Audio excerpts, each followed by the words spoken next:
سنیں گے. ضروری تھا کہ مغفرت کا کوئی ایک ایسا دروازہ پوری دنیا میں کھلے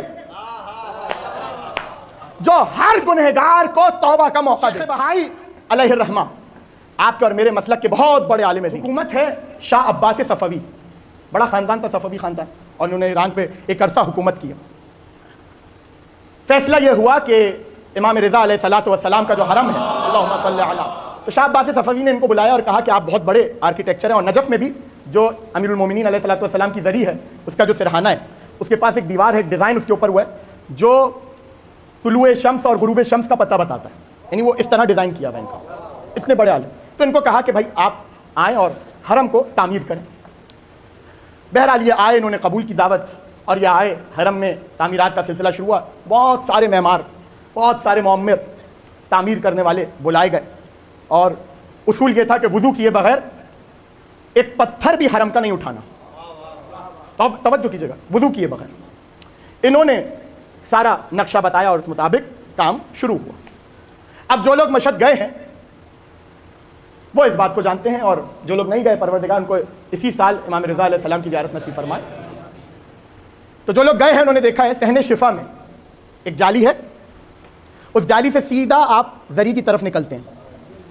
صحن شفا کی جو جالی ہے وہ سیدھی امام رضا علیہ السلام کی زری کی طرف جاتی ہے، اور وہاں سے سرحانہ بھی آتا ہے امام رضا علیہ السلام کی زری کا. بہت توجہ کیجیے گا. وہ جو زری اور وہ جو دروازہ ہے وہ شیخ بہائی کا بنایا ہوا ہے. کس طرح بنا آپ سنیے، بہت لطف آئے گا آپ کو جب آپ اس کو سمجھیں گے. وہ کس طرح بنا؟ شیخ بہائی پورا اسٹرکچر بنا کر اور اس کی تعمیر کر کے ان کو اچانک کسی سفر کی وجہ سے اصفہان جانا پڑا. تو انہوں نے جتنے معمار تھے وہاں پر ان سب کو بلایا اور بلا کر کہا کہ یہ حرم دیکھ رہے ہو، یہ تعمیر کرو، تم دیواریں، چھتیں اور محرابیں اور رواق جتنے بھی ہیں تعمیر کرو، لیکن یہ جو دروازہ دیکھ رہے ہو یہ میں بند کر کے جا رہا ہوں، اس کو تعمیر مت کرنا جب تک میں واپس نہ آ جاؤں. انہوں نے کہا ٹھیک ہے. اب وہ چلے گئے اپنے سفر پہ. شیخ بہائی جب واپس آئے تو انہوں نے دیکھا کہ وہ دروازہ تعمیر ہوا، دروازے لگے ہیں، چوکٹیں لگی ہیں، ساری چیزیں اپنے طریقے سے موجود ہیں اور بہترین طریقے سے بنائے. شیخ بہائی کو غصہ آیا. انہوں نے بلایا معماروں کو، کہا بھائی کیا ہے یہ؟ میں نے تم سے کہا تھا کہ تم اس دروازے کو چھوڑ کے پورا حرم بناؤ، تم نے دروازہ کیوں بنایا؟ کہا آپ تو چلے گئے کہ حضور، لیکن ہم سے بڑوں کی طرف سے ہمارے اوپر یہ آرڈر آیا، حکم آیا کہ یہ دروازہ بنا دو، تو ہم نے بنا دیا. کہا کون تھے تمہارے بڑے؟ کہا فلاں تھے. اب ان کے پاس گئے، ان سے پوچھا کہ بھائی آپ کو کس نے کہا تھا کہ آپ دروازہ بنائیں؟ نے کہا ہمیں ہمارے بڑوں نے کہا تھا. بہت توجہ کیجیے گا. اب ان کے بڑوں کے پاس گئے، کہا آپ کو کس نے کہا؟ کہا ہمیں ہمارے بڑوں نے کہا. سلسلہ ہوتا ہوتا بادشاہ تک پہنچ گیا، شاہ عباس صفوی تک. وہ آئے شاہ عباس صفوی کے پاس. کہا حضور ایک شکایت لے کر آیا ہوں. کہا حضور حکم کیجئے، کیا ہوا؟ کہا ایک تو آپ نے مجھے مامور کیا تھا کہ میں یہ حرم تعمیر کروں، اور آپ اوپر سے مداخلت کر رہے ہیں. میں معمار کو کہہ کے گیا تھا کہ یہ دروازہ چھوڑ دو، یہ دروازہ چھوڑ دو، اس کے علاوہ پورا حرم بناؤ. آپ نے کیوں حکم دیا دروازہ بنانے کا؟ تو انہوں نے کہا شیخ بہائی میں نے اپنی طرف سے تھوڑی حکم دیا، مجھے میرے بڑے نے کہا تھا، میرے بڑے نے کہا تھا. کہا کون ہے آپ کے بڑے؟ ہم بھی تو ملے ان سے. کہا جن کی روزہ آپ تعمیر کر رہے ہیں.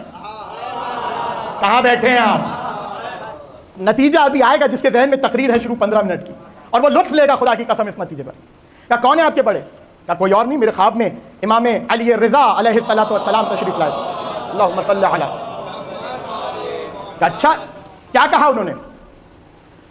تو امام رضا نے ایک جملہ کہا، اور وہ عجیب و غریب جملہ تھا.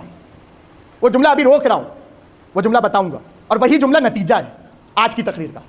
توجہ کیجیے گا. انہوں نے جو جملہ بتایا شاہ عباس صفوی نے، جب انہوں نے پوچھا کہ آپ کو کس نے کہا تھا کہ آپ حرم کا دروازہ بنائیں، تو انہوں نے وہ جملہ بتا دیا کہ بھائی امام رضا علیہ السلام خواب میں آئے تو اور یہ کہا. جیسے ہی وہ جملہ سنا شیخ بھائی نے زار و قطار رونا شروع کر دیا. کہا آپ کیوں رو رہے ہیں؟ آپ کو تو خوش ہونا چاہیے. کہا رو اس بات پہ نہیں رہا ہوں کہ دروازہ بن گیا اور جو میں نے کہا تھا اس کے خلاف کام ہوا. کہا پھر کیا ہوا؟ کہا سنو، میں گیا تھا اصفہان، اور بہت بڑے عامل بھی تھے شیخ بھائی، بہت بڑے عامل. انہوں نے کہا میں نے ایک ایسا طلسم تیار کر کے رکھا تھا، جب یہ دروازہ بن جاتا ہے امام رضا کا، خدا کی قسم بیدار ہوئیے گا، نتیجہ آپ کے حوالے کرو، جب یہ دروازہ امام رضا علیہ السلام کا بن جاتا، اس دروازے پہ وہ طلسم لگاتا کہا تو کیا تھا اس طلسم میں ایسا؟ کہ اس طلسم کے لگنے کے بعد کوئی گناہگار اس دروازے سے امام رضا کی زری تک نہیں چل سکتا تھا۔